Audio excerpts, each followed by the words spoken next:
So let's talk about how to deal with nerves, because that is something that we all have to face in our life. And if we don't get over dealing with our nerves, then we're not going to be able to grow, we're not going to be able to expand, we're not going to be able to live into our potential, because we live in a state of fear. And fear, of course, is the opposite of growth.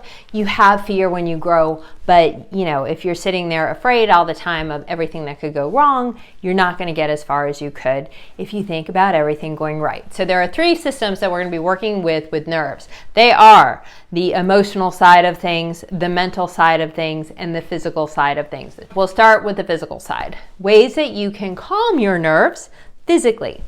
Imagine you are breathing in and out through your belly button and take deep breaths. So practice this with me momentarily. Deep breath in,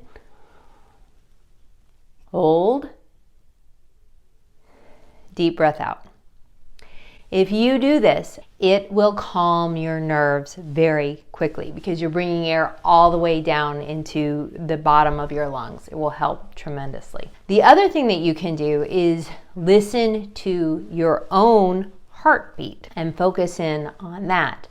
That will also calm your nerves. And if you're in a situation where you have an animal around you, believe it or not, animals are very calming for nerves. That's why everybody has these therapy animals. So those are three things to work on your physical symptoms.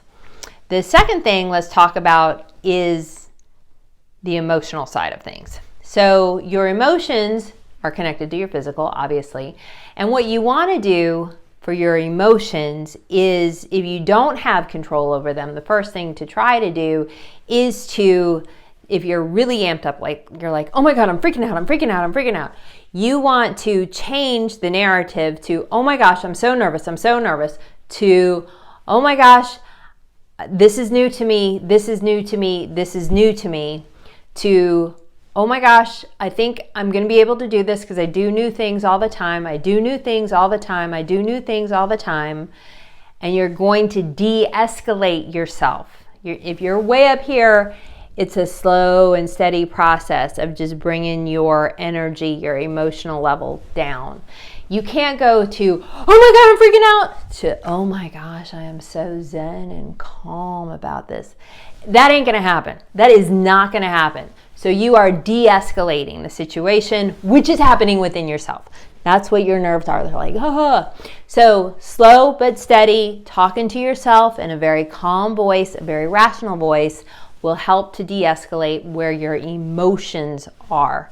And you combine that with the physical side, you're going to be awesome. But I'm also going to talk about the third thing, which is the mental side. Sometimes we bring on our own nerves. We bring on our own nerves because we haven't prepared as well as we should have prepared. So preparation absolutely helps reduce nervousness, 100%. So the more you can prepare for something, the better that you can get at it, the less nervous you are going to be. I saw this all the time as a school counselor. The kids who were best prepared for exams or best prepared for things, they were not nearly as nervous as the kids were who weren't as well prepared. They were still nervous. You're going to get nervous in life, so cut yourself some slack. You're going to get nervous. It's part of life. Also, on the mental side of things, to be able to, it's tied to this emotional side, to be able to talk to yourself in a rational and logical way. Because emotions can be everywhere. They can be everywhere. But, clamping down and saying things to yourself like, I have been in this situation before, or I have had to learn something new before, and I have been successful in doing that. And reminding yourself of all the things that you have done right is super helpful. A lot of people go to worst case scenario. Bring your mental health on, bring your mental voice online and go to best case scenario. Don't stay in worst case. Give yourself many different scenarios to work through. Use that brain, work that brain. Your brain is a tool for you to use to live to your highest potential. And if you do those things, if you tackle the physical, the emotional, and the mental side of things, you will get much better at dealing with your nerves. And as you get better at dealing with your nerves, you'll become more confident in new situations. And again, you're just going to expand. You're going to kill it. You're just awesome. So those are my tips. I'm Kristen Heemstra, your personal coach.